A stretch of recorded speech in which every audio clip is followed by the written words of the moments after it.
పేదవాడికి చెందాల్సిన ప్రతి అంగుళం భూమి అది ప్రభుత్వ భూమి ఎక్కడా కూడా ఫోర్గో కావద్దన్నదే ఈ ప్రభుత్వం యొక్క ఆలోచన లక్ష్యమని కూడా రాష్ట్రంలో ఉండే నా పేద ప్రజలందరికీ ఈ వేదిక ద్వారా తెలియజేస్తున్నాను. అంతేకాదు ఆ రోజు ధరణిలో సామాన్య ప్రజలకు జరిగిన ఇబ్బందులు ఈ భూభారతి ద్వారా డీసెంట్రలైజేషన్ చేసి ఎంఆర్ఓ స్థాయి నుంచి అన్ని ఆనాడు కలెక్టర్ లాగిన్లోనే ఉండేవి. వాటన్నిటినీ డీసెంట్రలైజేషన్ చేసి కింద వారి వారి స్థాయిలను బట్టి పనులు కూడా విభజించిన కారణంగా రాష్ట్రంలో చాలా వరకు ఈ సమస్యలు ఇప్పుడు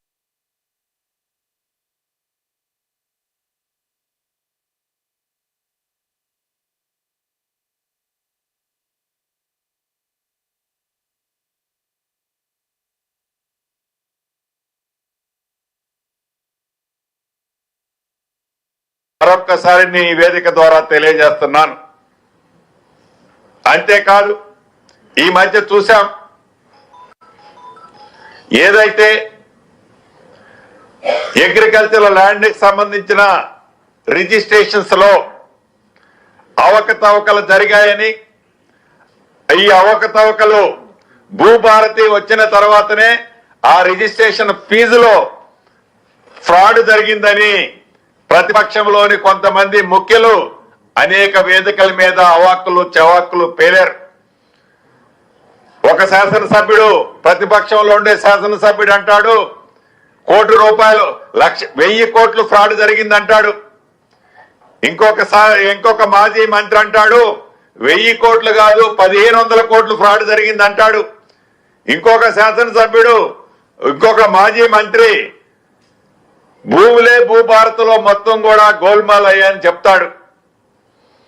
నిన్న ఏదైతే ఒక ప్రత్యేకమైన కమిటీ నేసాము ఎక్స్పర్ట్స్ తో నిన్ననే దాని మీద రివ్యూ చేశాను.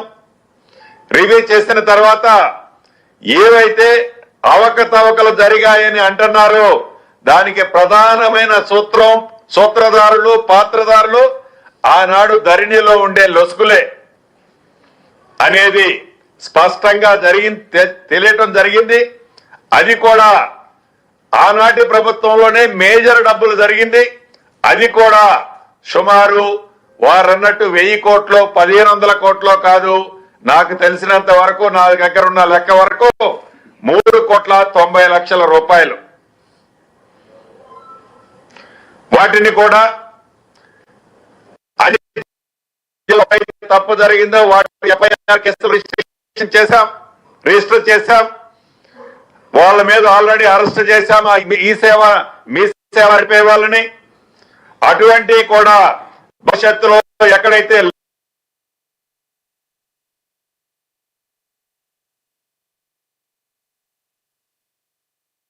కూడా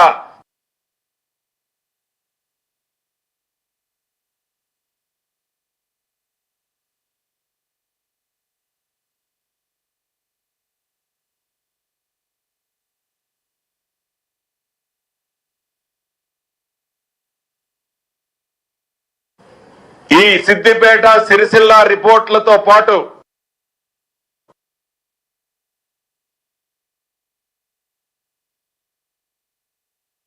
అయితే నిర్ణయించామో ఆ కమిటీకి ఈ 33 జిల్లాలకు సంబంధించిన టోటల్ రికార్డులు కూడా వారి ద్వారా పూర్తిగా వెట్టింగ్ చేయాలన్నది ఈ ప్రభుత్వం, గౌరవ ముఖ్యమంత్రి గారు, గౌరవ మంత్రులు అందరి ఆలోచనలకు అనుగుణంగా ఈ ప్రభుత్వ